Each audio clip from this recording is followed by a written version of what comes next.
How many of you have ever sung along to a song without actually hearing the lyrics? Yeah. And then one day it suddenly clicks, and you hear it differently, and you realize you actually didn't have a single clue what that song was about. Now, misunderstanding the lyrics to the song are one thing. There's pretty low consequences for that.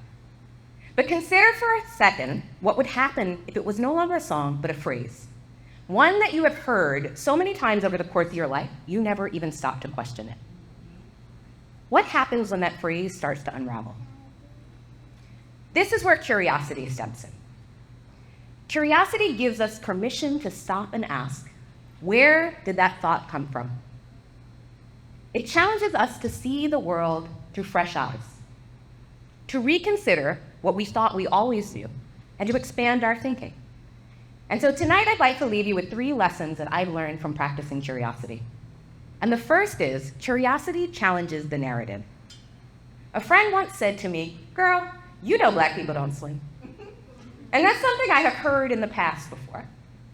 But my family has roots in the islands. I grew up swimming, going to the beach. I even have a goal to kayak in all 50 states. So how do we begin to reconcile the stories that we tell ourselves with the reality of the lives that we actually live? What happens when we realize the narratives that we are constantly sharing are just a product of autopilot? That can be really unsettling to us as individuals because, wow, how did I miss that? But the truth is there's a moment here where we can grow. And change is not always easy because there will be people who say to you, "Wow, you've really changed." And what they mean as criticism, I take as an opportunity to simply say thank you. Because that thank you means that I've learned, I've grown, I've evolved. Change is not a flaw, it's courage in action. And it all starts with curiosity. Which brings me to lesson number 2. During a period of isolation because of social distance, curiosity brought me closer together with people than ever before. I remember saying, I don't know what is going to happen during this time period, but I do know that I will not exit it the same way that I entered it. And with one simple question, how will I use this time? Everything shifted. That isolation hit really hard. And it became something where I had to question, is it about doing more or is it something else? And for me, it was about connecting more. So I started to talk to the people that had always been in my circle, but this time we were having more meaningful conversations. Those phrases that we use every single day, "Hey, how are you? What's new?" They stopped being formalities in that moment and transformed into a way to actually make deeper connections with one another.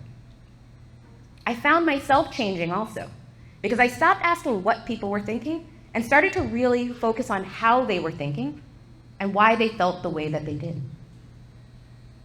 And this is where curiosity became a major game changer for me, because it not only deepened the communities that I had always known were present, but it also introduced me to a whole new set of communities I didn't even know. And so this brings me now to this final thought as a major lesson, okay? Curiosity has the power to bridge difference. In a world where division is everywhere, curiosity is not only a connection point, but it is an opportunity to build tools for understanding. Now, I'm an executive coach, which means quite literally my job is to ask you questions. But what I realized about this practice is it is not about the quantity. It is about the quality and intention of the questions that we ask. When we ask with intention to really understand, curiosity can be a powerful tool for us. It pushes us to challenge accepted norms, but also to dig deeper into why we believe what we believe, especially when that why has never been addressed before.